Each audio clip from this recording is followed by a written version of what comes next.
This is Pete Wenners from Table Rock Tips from the Pros, and I got my good buddy James Watson here with me today. And instead of us giving tips, we're going to get some from our guest, Colton Essick. Colton and his partner, 2 weeks ago, won the Teen Angler Championship here on Table Rock.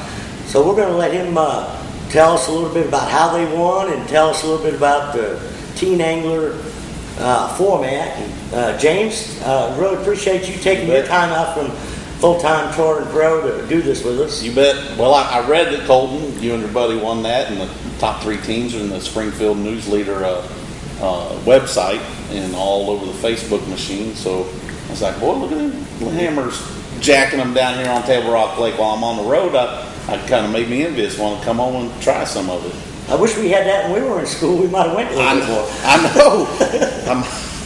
I might have went somewhere in life. Colton, what's your partner's name? Bretton Dover. Brett Dover. Who was your boat captain? John Plumley. John's a good fisherman. Yeah, I go with him all the time. Is this you're a freshman this year? Yeah. You're going to be a sophomore. I'm going to be a sophomore. Yeah. It's got a target on your back now, winning right off the bat first year. Yeah, I'd say.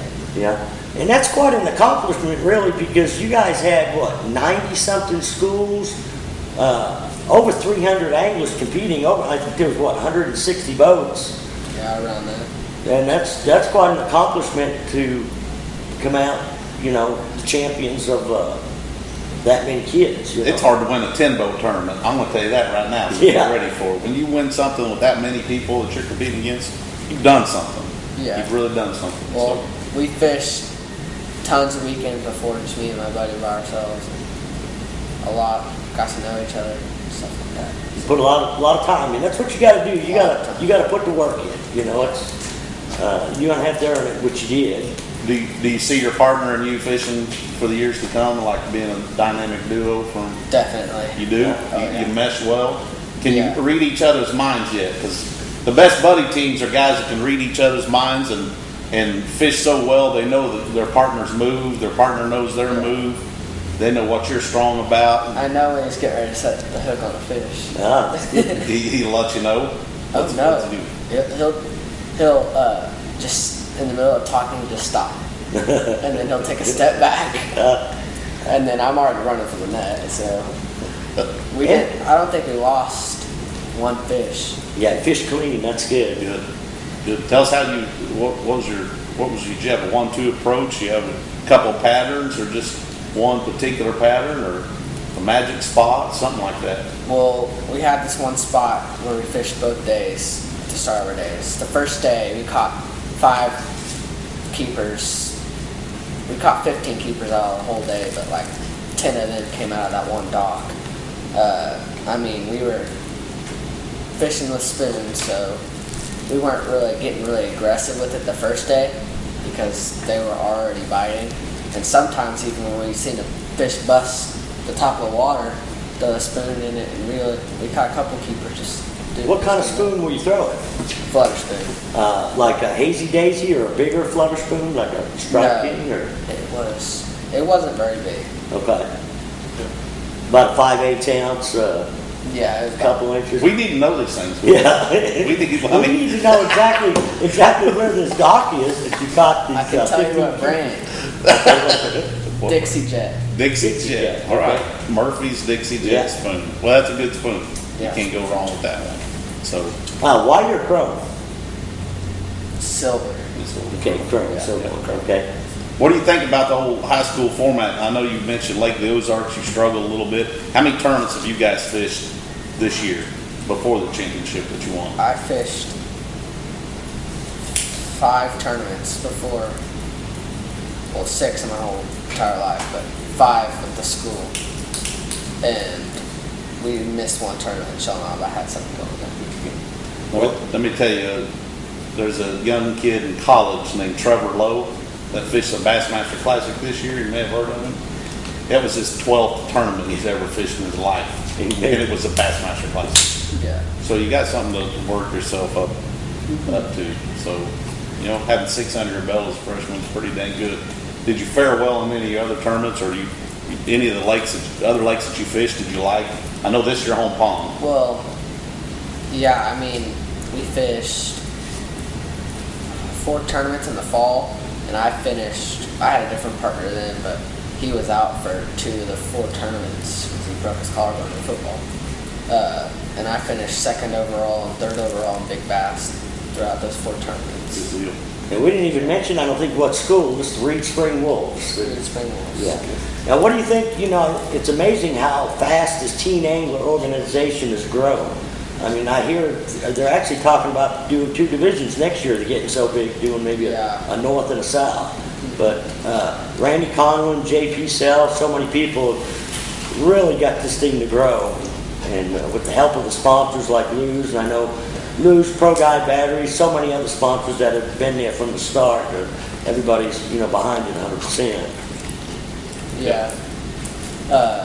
I came in the fall series and competed against about 60 boats, and the first time I came to and left the Ozarks, that Teen Angler ran 160 boats. Yeah. I mean, we showed up and it was crazy. We couldn't even hardly launch. Yeah. I didn't know that there were going to be that many boats there. Do you know how to back a boat in yet? Yes, I do. Okay, good. I know how to park a boat too. All right, good. Does the adrenaline get going right before takeoff?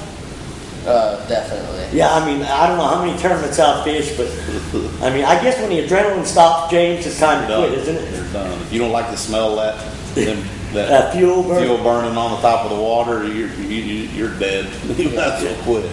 So, good deal. I definitely have that adrenaline rush before the tournaments. I still do. I don't care if it's a 5-boat tournament. I've got the same amount of adrenaline flowing, and I want to beat the guys.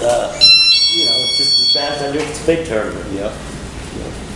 Well, and we should probably mention where we're sitting here today too. We're at the new tackle store, Extreme Outdoors in Branson West, right behind Alric Marine, just south of Branson West. They've got an awesome facility here. Dude, real nice. Just got opened up. Got a really good supply of rods, reels, everything that you need to fish the area lakes. Everything that we as anglers want, you can find it here. This is no hodgepodge mess of a tackle store. This has got all the good stuff, the juicy stuff a man needs here. So, and if there's something they don't have, I know the people that run it and own it, they'll get it. Sure, they'll stop it. They'll even buy some for themselves. Yeah. So, what's your favorite way to fish, Colton? I love fishing and flipping jigs. Flipping jigs. In the bushes, down the banks, it doesn't matter, just pitching jigs. Yeah. All right. Bushes, brush piles, docks. What's your favorite jig? Well, a couple days ago I fished with the Chompers brush jig, and I didn't get that thing hung up once. There you go. And I caught 5-6 fish on it. Nice. So you're falling in love with the Chompers brush jig? Yes. What do you like to trail your jigs with? Gary Yamamoto, Green Pumpkin, Hula Groves. Hula Groves? There you go. And you caught some of your key fish in the tournament on the jig too, did you? On brush piles? Yep, brush piles. Did the dock bite slow down and then you went to the brush piles a little later? Or? The dock bite definitely slowed down after probably 10, 11 o'clock. And by 9 o'clock we already got 5 fish both days and we were going to head to the brush piles. How deep of water were your brush piles? Probably, I think it was 15 to 25 foot of water that we were fishing on most of the brush piles. You have to get the bait right in the middle of the brush pile? Or? Yeah, you can hit the edge of the brush pile, you can hit in front of the brush pile, you had to be in the brush pile right for the bite. Well, what other activities do you like to do in school? Are you going to just focus on fishing, or you going to play ball and juggle the whole schedule? I play baseball and fish. There you go. Pick your poison. That's a pretty busy schedule right there because they both, the fishing and the baseball, kind of same time of the year. Yeah. So when you get done with school, what's your focus? What do you want to do for a living? Definitely go to college and try to be pro angler. Yeah. Well, that's a good step. This is good building grounds for it. The high school fishing format straight into the college format. You can't beat it. They got good, I think, I know FLW has, I don't know if this was an FLW affiliated high school. No, they're not really sanctioned or affiliated with anybody, I don't Okay. think, with either organization. I know that the clubs and school level clubs can, for like $25 a kid, form an FLW, where FLW actually carries the insurance on the program. So there's a lot of great high school programs out there, you know, and you know, it really takes a lot for parents and volunteers to step up and take these guys and gals fishing. You know, it's not easy, you know as well as I do.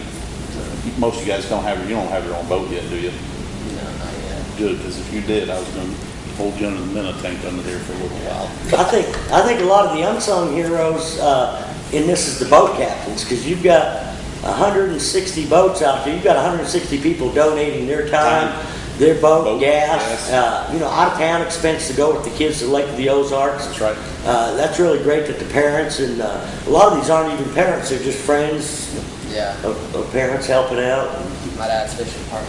Yeah, Yeah. I mean, it's great that everybody's getting involved with this. Tell you how big the bass fishing business, you may not know this, how big the bass fishing business is alone. We're talking about bass boats and bass fishing by itself is an $8 billion a year industry.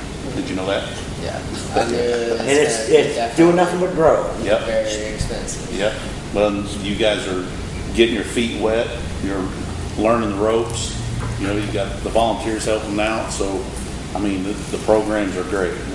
You guys continue to work hard and learn to fish with multiple people, and you'll slide right on into maybe a professional bass fishing career.